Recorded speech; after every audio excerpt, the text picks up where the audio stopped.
First, let's check in on the Federal Reserve and bring in Yahoo Finance's Brian Cheung. As we really kind of get down to it, Brian, we are probably inside of 2 months now of when we're going to definitively know, and not just sources believe, some suggest. We will likely have an almost sure grasp on what President Joe Biden will do with respect to Jay Powell's renomination as Fed chair, probably by the end of October. And I guess as you see the setup here, what is this question really going to come down to? And how does that decision-making process perhaps suggest which way it could break?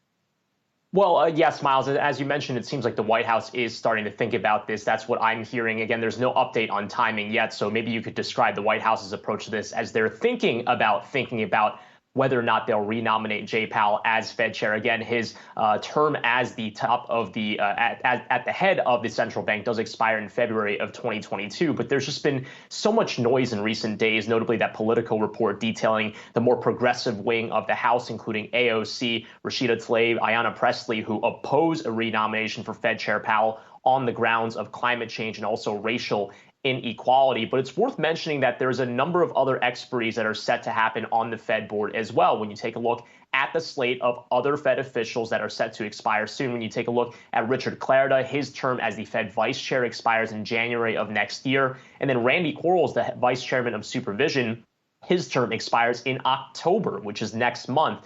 His term actually as a governor would remain for a number of years after that, but there's some chatter that he'll hang around through the end of this year and then ultimately maybe leave the Fed board. So these are three big vacancies that the Biden administration can play musical chairs with regards to if they wanted, for example, to reappoint Powell but get a more progressive voice on supervision-related issues. They could reappoint Powell in the same spot for another 4 years, but then pick a more progressive candidate to replace Quarles when his term does end next month. Now, there's a lot of other interesting factors here, too. When you think about Powell last week at Jackson Hole, really kind of hitting on the point of inflation. He knows that he's juggling the monetary policy side of all of this as well, with concerns about rising prices likely to create more political headwinds for the Biden White House. That's something that apparently the Fed chairman decided he needed to spell out clearly, and saying some of these inflationary fears are a bit overworked and that he does still see some of these pressures as transitory. Also worth mentioning that since January 20th, even though Chairman Powell has only officially really met with the Biden administration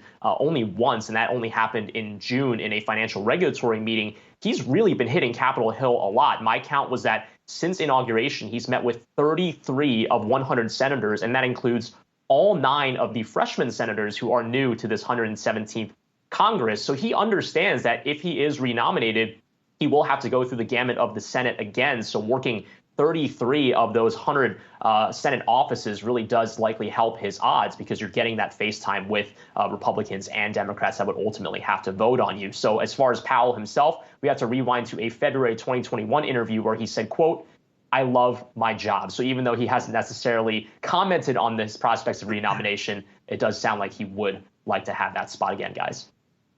Brian, in those comments, because I think we talked about it at the time, maybe not on the show, but it was probably offline. Like, he was like, I sit around and I read stuff and then I talk about it. That's his job. What a great job.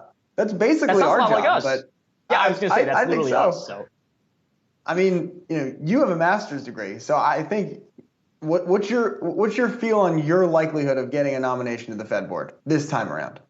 Well, I mean, if the theme is that you don't have to have a PhD in economics, then in many ways I actually am more qualified than Jay Powell, because I have a master's in economics compared to the Princeton graduate. No, I'm just kidding. I don't think I'm nearly qualified to have that type of role anyway. And plus, I don't want to live in Washington, D.C. I tried it already. The restaurants down there just aren't as good as they are up here. I was going to say, I mean, as you know, in the financial world, nothing has ever stopped anybody from thinking that they would be better at being the Fed chair than the Fed chair. So let's not worry about qualifications. However, living in Washington, D.C. really is a very taxing request for any position at any level, in my opinion, as you know. As you know well. Too humid down there, too. Humidity, there's the barrenness. There's just an emptiness to the town, right? It just feels like you walk around, you're like, where is everybody? all Although the apparently time. it's a great place for cycling because Jay Powell is an avid cyclist. Not that this is going to weigh on his odds of renomination at all whatsoever, but I guess a lot more room down there than trying to hit the East River Park. Hey, Brian, is that your face on that mug?